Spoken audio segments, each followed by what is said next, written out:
a code red for humanity. Curb emissions and dramatically reduce consumption or face a world that is fundamentally different. When Kermit the Frog sang, "It's not easy being green," I want you to know that he was wrong. He was wrong. There is no planet B. There is no planet blah. Blah, blah, blah, blah, blah, blah. It is unequivocal that human activities are responsible for climate change. If unprecedented changes are not made and made soon, there will be irreversible damage to the planet. Zero carbon. East Hall.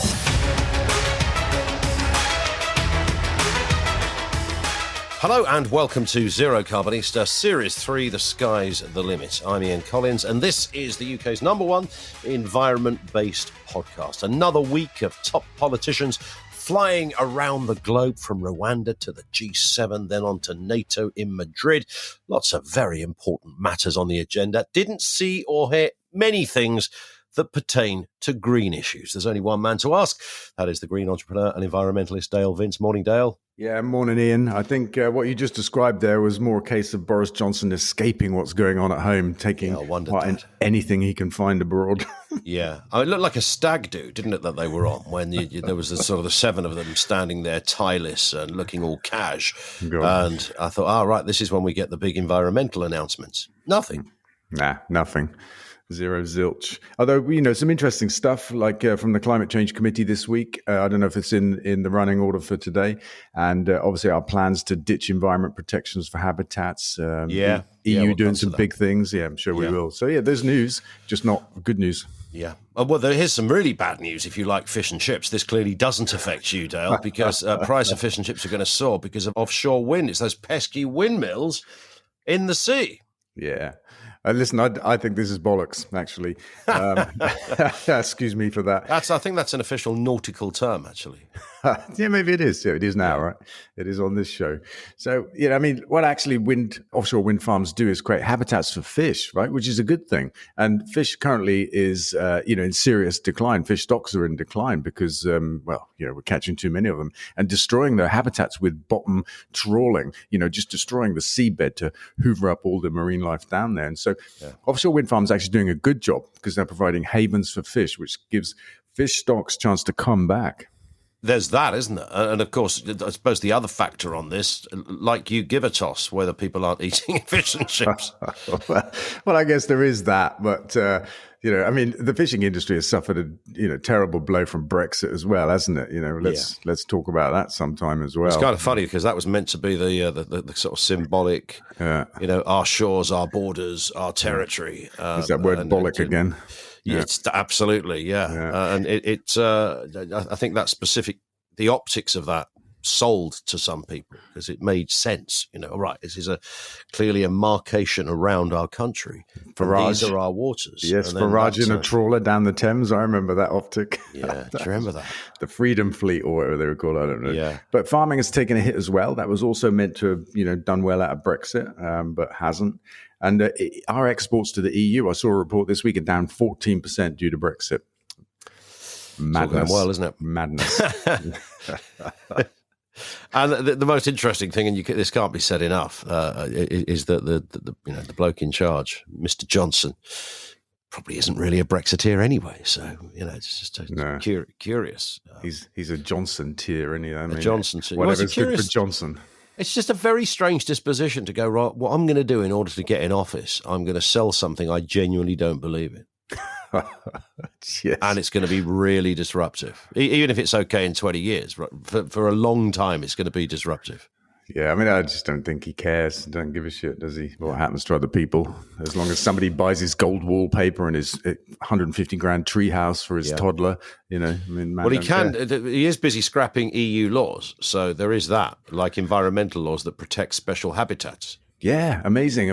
I think the government have clearly been struggling to come up with some EU laws that they could scrap due to Brexit, and claim freedom from. And George Eustice has come up with the idea of scrapping the vital protection we have for nature habitats. He calls it red tape.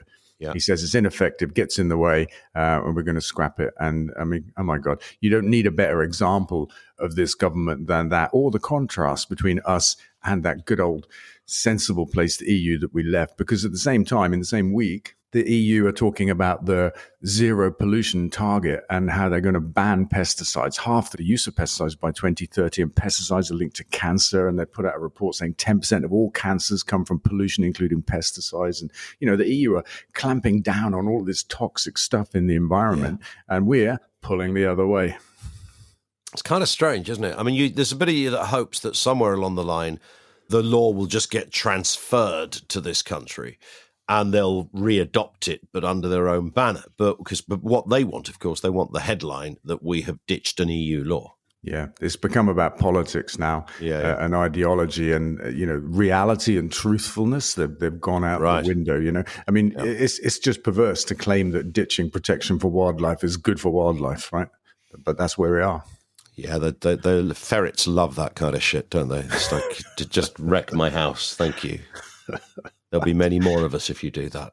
And here's one as well, which kind of sort of beggars belief in a way. The UK government must drive down energy bills and reduce climate warming emissions by insulating more homes.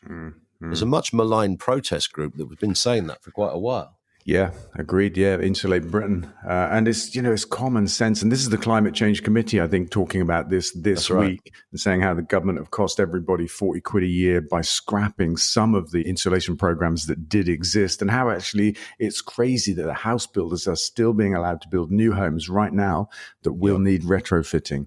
How can that, I share their exasperation. Yeah, I mean, they called it shocking. And, of course, these are committees that also have Tories on it as well. So it's not as if, like, it's just a complete there's the government and then there's the Conservative Party. And within that party, of course, some people sit on these committees and they also think that their government are a shit show as well. Yeah, that's true. That's true. And I bumped into a Tory on a committee last week, didn't I? The Environment Audit Committee, our friend who was on your radio show, James Gray. And, he's a great example of, I think, part of the Conservative Party that doesn't have a fucking clue, actually. And what he's doing on the Environment Audit Committee, I don't know, because he doesn't have a clue about renewable energy or just about anything as far as I can see. Well, it's another one of those extraordinary things. You've got a choice of committees you can put your name forward for. Yeah. You think, I know what I'll do. I'll go for the one I know jack shit about. Maybe it was the only one that would happen. I'll cross-question people like Dale Vince with absolutely nothing in my armoury. He's like, what do you mean windmills work? Well, yeah, they work, James.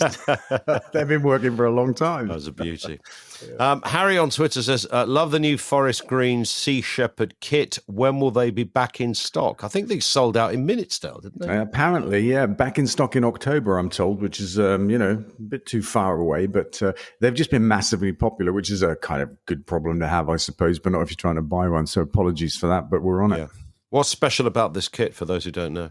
Well, we revamped the Sea Shepherd blue and black camo, and it's really impactful. And we've stuck Sea Shepherd on the front instead of the back. That's basically it, really. But it just looks fantastic.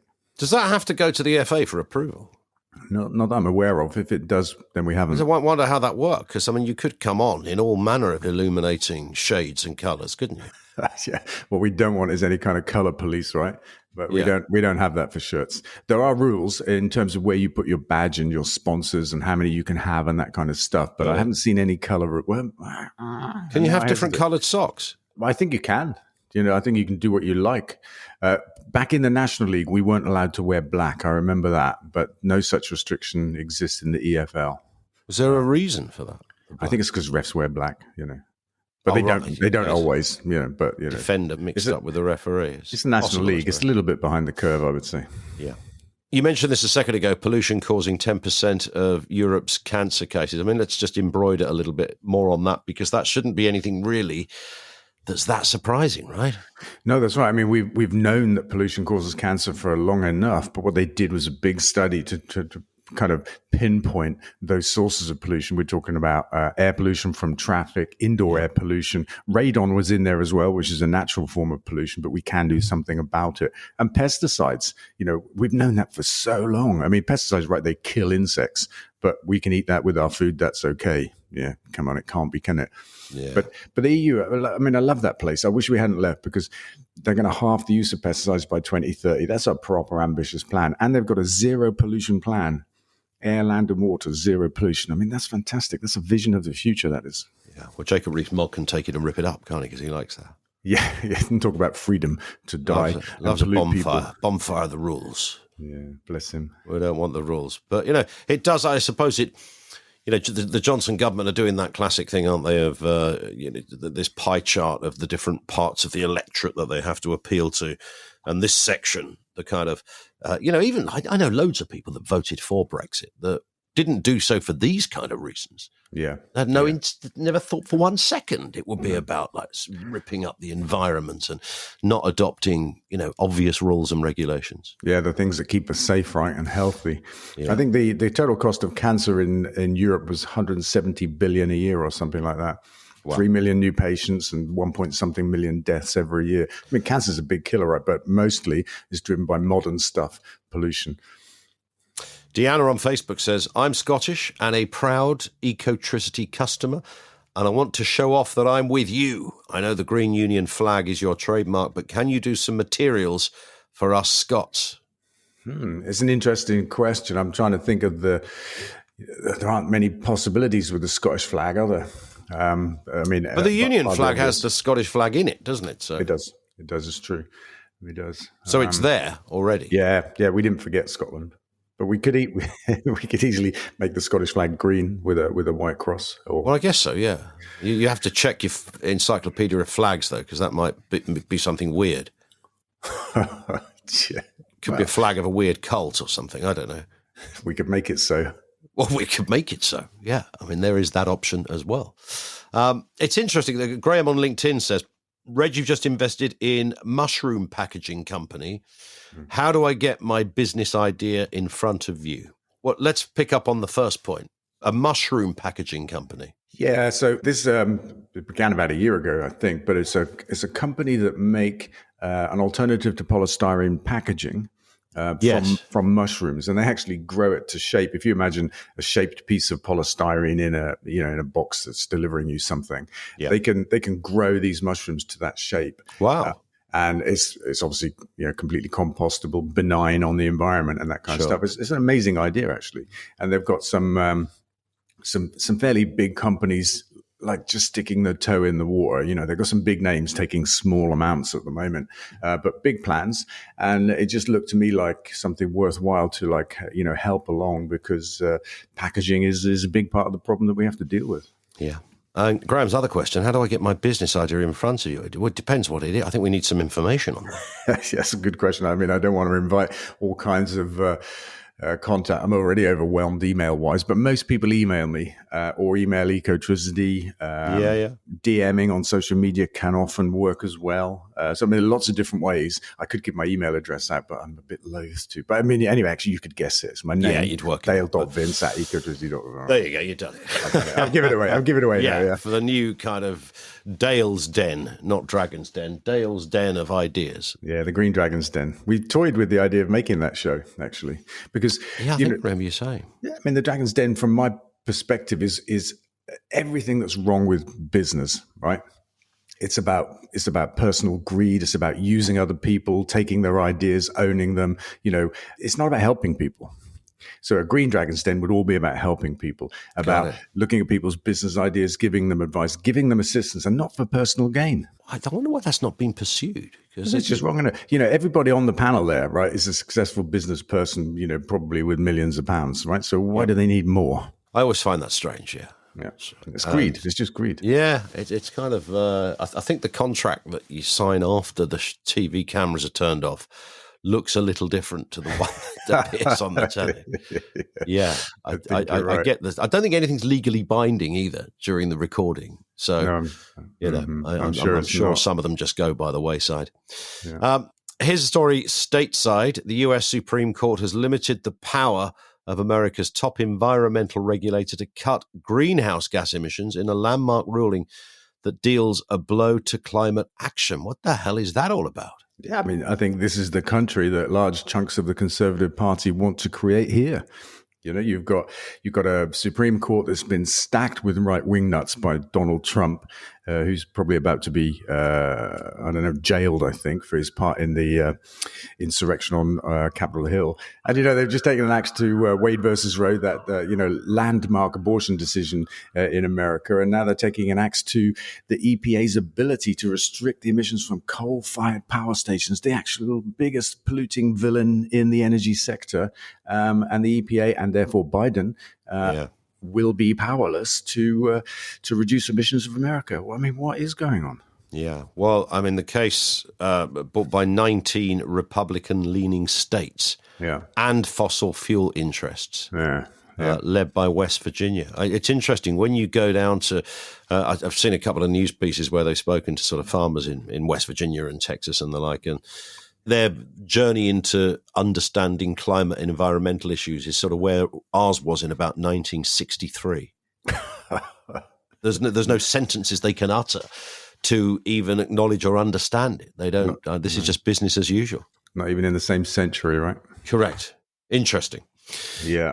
And also the boss and co-founder of collapsed energy firm Bulb will leave at the end of July, the company has said. They went bust, of course, tail end of last year when gas prices soared. It's being run by the government through regulator Ofgem until a buyer is found. Yeah. But the boss is still there, Hayden Woods. Yeah, still there. I mean, there was a bit of a fuss a few weeks ago when it was discovered that he's getting his full pay, £250,000 a year, even though he presided over the collapse of Bulb, which has imposed a cost on taxpayers of, something in the region of £3 billion already. And you say it's being run by the government, but I think more accurately it's being run down by the government because Bulb failed because they hadn't hedged, as in bought their gas and power forwards, and they've been prevented from buying it forwards now, having already failed because of that failing. Do you know what I mean? It's incredible how the government just can't learn from that and say, we've just picked up this broken energy company that's costing us billions because they didn't hedge their power, but let's not hedge power. Come on. The great logic mystifies and never disappoints. Question from Yvonne on Twitter. I watched your House of Commons committee appearance last week. Excellent work. Are you going to stand as an MP? We've talked about this before. What's going on here? Oh yeah, well look, thanks first for that. I really enjoyed that appearance. I enjoyed the chance just to talk really, and I probably got 80% of the stuff to that committee that I had in my head and wanted to. They gave me a real chance to speak, which was great. Am I going to stand? No, I've decided not to. I've decided that it's not the best way for me to get involved in politics. What I really want to do is influence policy. I want to create policies and share them with people in power and see them picked up so that we can really start tackling these issues. Our green gas plan is a great example of something that could turn into a policy. For example. So I'm going to start a think tank, the Green Britain Foundation, and we're going to research policy across the sustainability piece and publish it and hope that it gets picked up by the new government of the day, which will surely come before long. So it's interesting that, isn't it? Where is the best vantage point to affect policy? Because, I had you down as going into the House of Lords at one point. I thought that's what we need. Lord Vince of... Where NFA. would you be? I'd be an FA. Yeah. No fixed abode.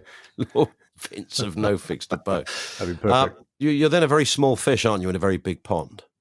Yeah. And there's arguably, things like the podcast that we do here and you being on TV and turning up at committees is arguably perhaps a more powerful position than if you were just a backbench MP.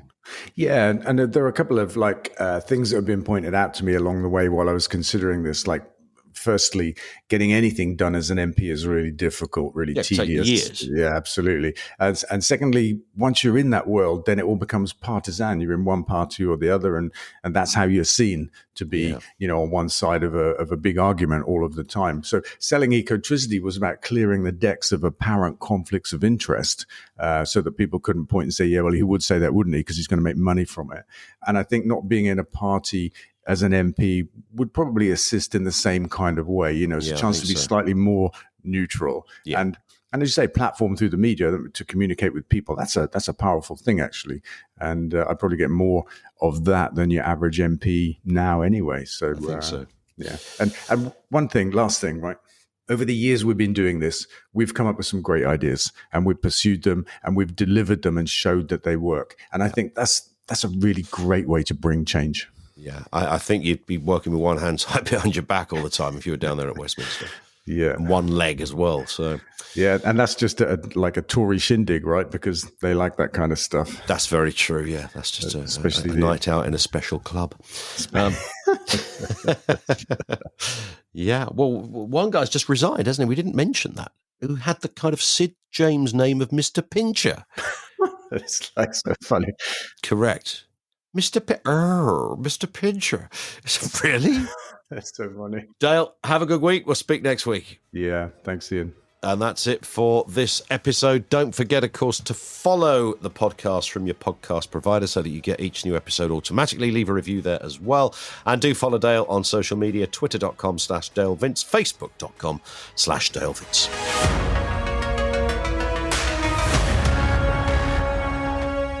Zero carbon east of